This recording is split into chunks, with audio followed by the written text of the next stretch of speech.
don't take on big things because we're so afraid of making mistakes that we ignore all the things wrong today if we do nothing. The reality is, anything we do today is going to have some issues in the future. But that can't stop us from getting started. So what are we waiting for? It is time for our generation-defining great works. How about stopping climate change before we destroy the planet and getting millions of people involved manufacturing and installing solar panels?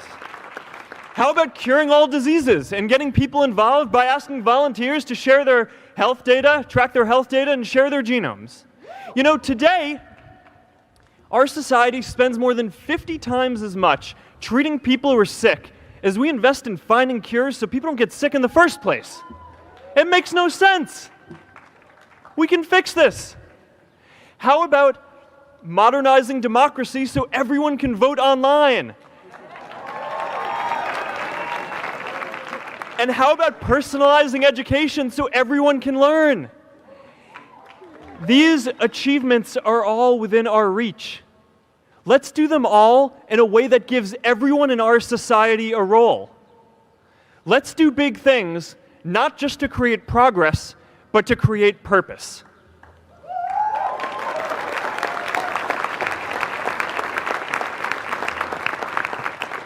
So taking on big, meaningful projects together is the first thing we can do to create a world where everyone has a sense of purpose.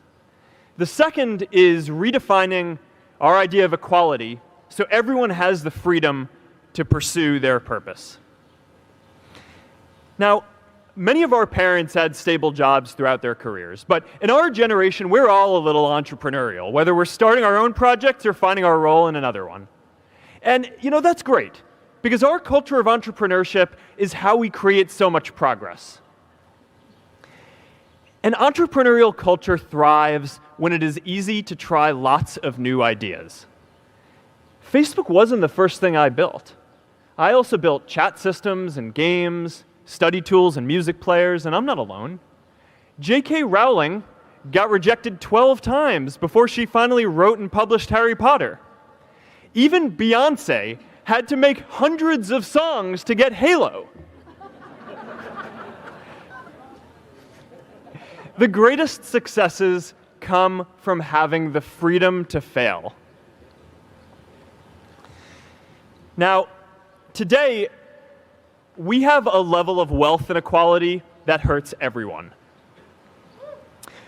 When you don't have the freedom to take your idea and turn it into a historic enterprise, we all lose.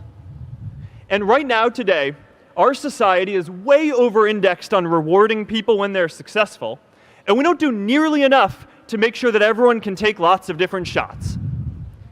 Now, let's face it. There is something wrong with our system when I can leave here and make billions of dollars in 10 years, while millions of students can't even afford to pay off their loans, let alone start a business.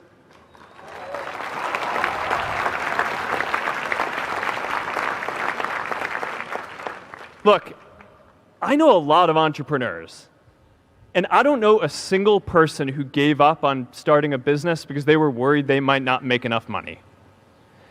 But I know too many people who haven't had the chance to pursue their dreams because they didn't have a cushion to fall back on if they failed.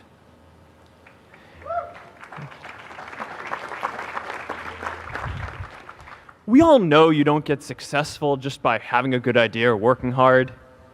You get successful by being lucky too.